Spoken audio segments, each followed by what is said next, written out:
Hey, what's up you guys, it's Dorothy and welcome back to my channel. In today's video we're going to go into chapter 18 of Swimsuit by James Patterson and Maxine P.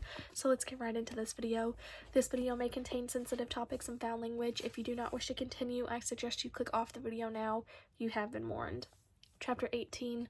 A man stood in the thick of the media gaggle outside the Wayella Princess main entrance, waiting for the press conference to start.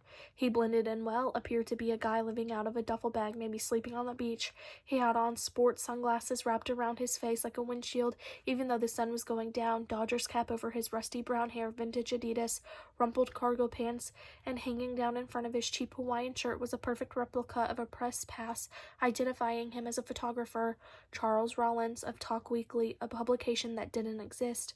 His video camera was expensive though, a state-of-the-art Panasonic HD compatible with a stereo microphone, boom, and a Leisha lens costing over $6,000.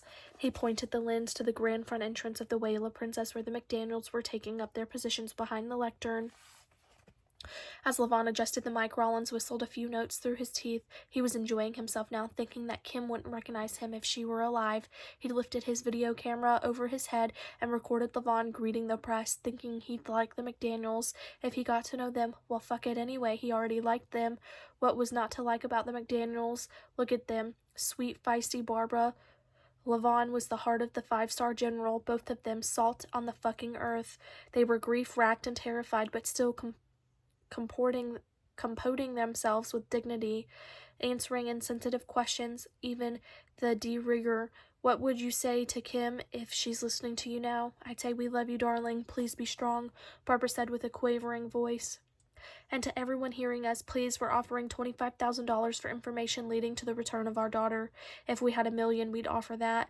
And then Barbara's air seemed to run out. She turned and Rollins saw her take a hit of an inhaler, and still questions were fired at the supermodel's parents. Levon, have you gotten a ransom demand? What was the last thing Kim said to you? Levon leaned toward the microphones, answered the questions very patiently, finally saying, the hotel management has set up a hotline number, and he read it to the crowd. Rollins watched the journalists jumping up like flying fish, calling out more questions, even as the McDaniels were stepping down, moving toward the embrace of the hotel lobby.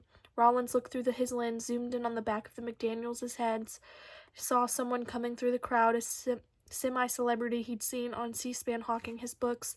The subject of Rollins' interest was a good-looking guy, about 40, a journalist and best-selling detective novelist dressed in Dockers and a pink button-down shirt, sleeves rolled up.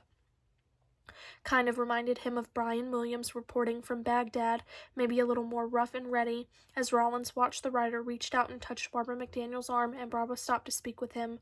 Charlie Rollins saw an interview with the legitimate press in the making. He thought Kim McDaniels is going big time. This is turning into a very big event indeed.